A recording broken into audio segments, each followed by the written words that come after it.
Demystifying possessive adjectives in English. Hello language learners! Today, we're delving into a critical piece of English grammar, possessive adjectives. We use these tiny but mighty words every day, often without thinking. Today, we'll understand what they are, why they matter, and how to use them correctly.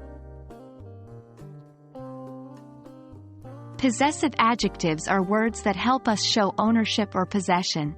They're like little labels that we attach to something to tell us who it belongs to.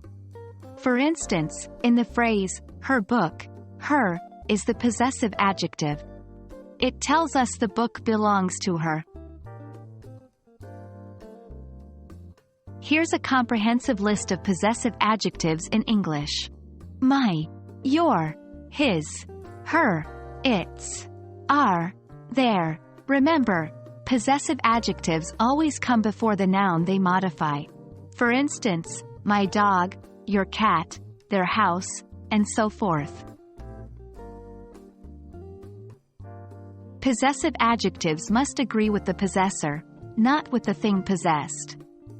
For instance, if John has 2 apples, we say, his apples, even though apples is plural. That's because his agrees with John, who is singular. A quick tip: its is a possessive adjective used for things and animals, and remember, no apostrophe. So, the dog is wagging its tail is correct. Here, we'll explore some common mistakes people make with possessive adjectives. 1. Confusing its with its. As mentioned earlier, its is a possessive adjective, while its is a contraction of it is or it has. 2. Confusing possessive adjectives with possessive pronouns. This is a common mistake.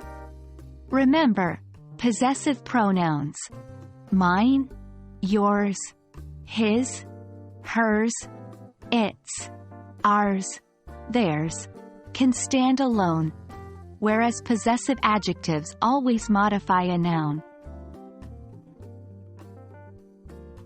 And that's a wrap. By now, you should have a solid understanding of what possessive adjectives are and how to use them correctly. Remember, it's all about practice. Keep using them in your everyday language, and soon they'll become second nature. Thank you for watching, and as always, keep learning and keep practicing. We hope this video has been helpful.